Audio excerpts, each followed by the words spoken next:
There have been a number of people who have been asking me what my view of the Elon Musk purchase of Twitter is.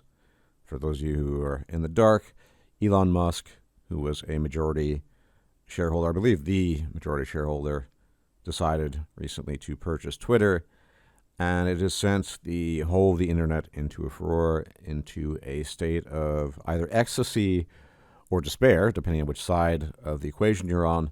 A lot of people have been asking me what I think about that. Now, my opinion is about as valid as mud. I have no expertise concerning such matters, but since many people have asked me, I nonetheless am going to give my 2 cents. Now, at the outset, I'll say this is very significant, but I don't think for the reasons people believe it's significant. Let me elaborate on that. A lot of people, and this is a standard interpretation, I think that Elon Musk has purchased Twitter, and he will now rewrite the rules of Twitter. All the bannings, all the infringements on quote-unquote free speech, etc., all these will be repealed, and it will go quote-unquote back to, if it ever was, this free speech platform that it had been purported to be. But I think this is actually a grave misinterpretation, which is not to say that he wouldn't do that or he won't do that. There's also some somewhat silly speculation that he did it to serve the CCP. Maybe he did, maybe he didn't. I have nothing to say about that. However, it's entirely possible he could do that. He could, in fact, do that. But I don't think it would be consequential.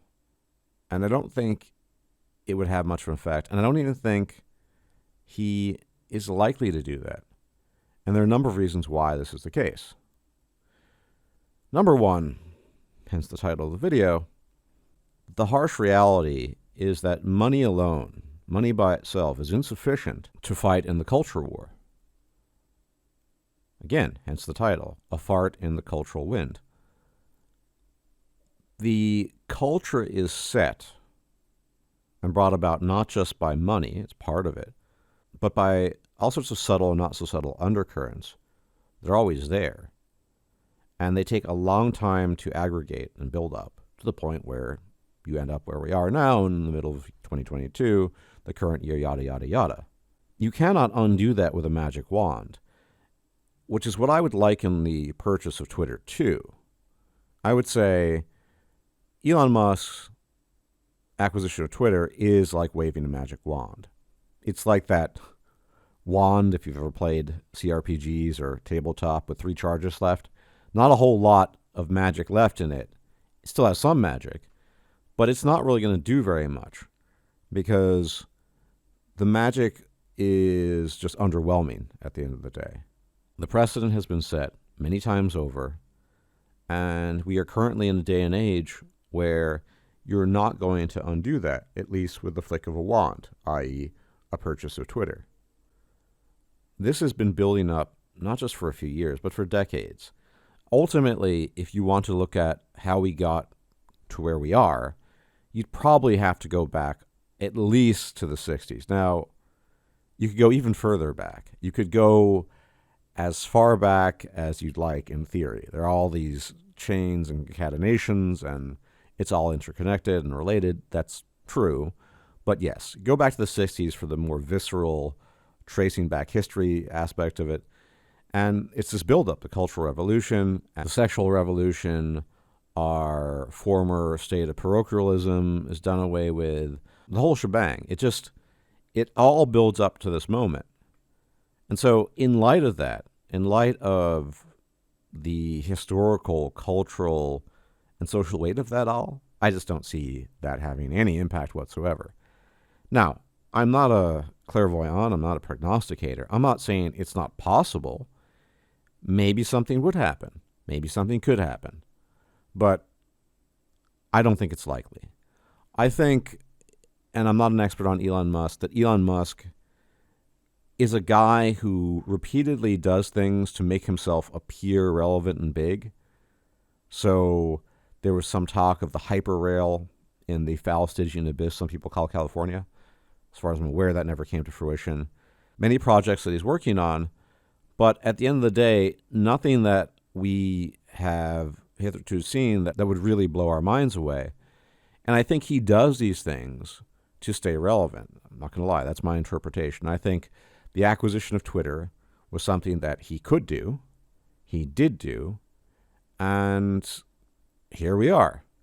And planned to a T, I think, in my own interpretation of what happened, is the fact that people are either in the state of ecstasy or despair, in any event that the at least online world is in a furore because of it, because everyone's talking about him, and it's his way of staying super relevant. Remember, he generally goes about his work doing the things he's doing, and he occasionally shows up on Joe Rogan or what have you, but he's not really a guy who's constantly in the news. And when he is, it's because of some big decision he made or some really minor thing, such as the marijuana matter a few years back. But yeah, I think this is, in fact, his attempt to stay relevant more than anything else. There could be changes in policy. There probably will be. I mean, he is the owner now, but I don't really see very much changing. Incidentally, I think Jack Dorsey was desperate to get out. I think he realized what a monster he had built, and he didn't want to be part of it anymore. So there's that as well. Now, the real elephant in the room, gentlemen, isn't necessarily the purchase of Twitter itself by Lord Musk, but rather the talk of the town is one individual, right? We all know who this individual is. None other than the one, the only, the uncrowned, unscathed Emperor Trump. And Emperor Trump, well, he's been banned off of basically every internet platform in existence. You don't hear anything from him anymore.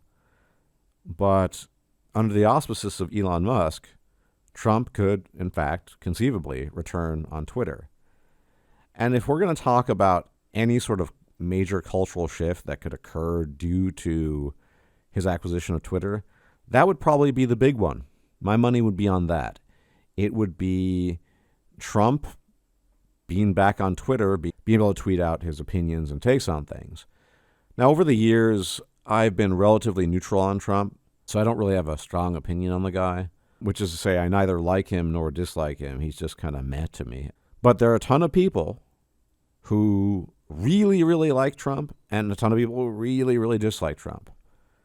And if you want to call his presidency a kind of cultural upset, which it was in many respects, a political, cultural, social upset, then yes.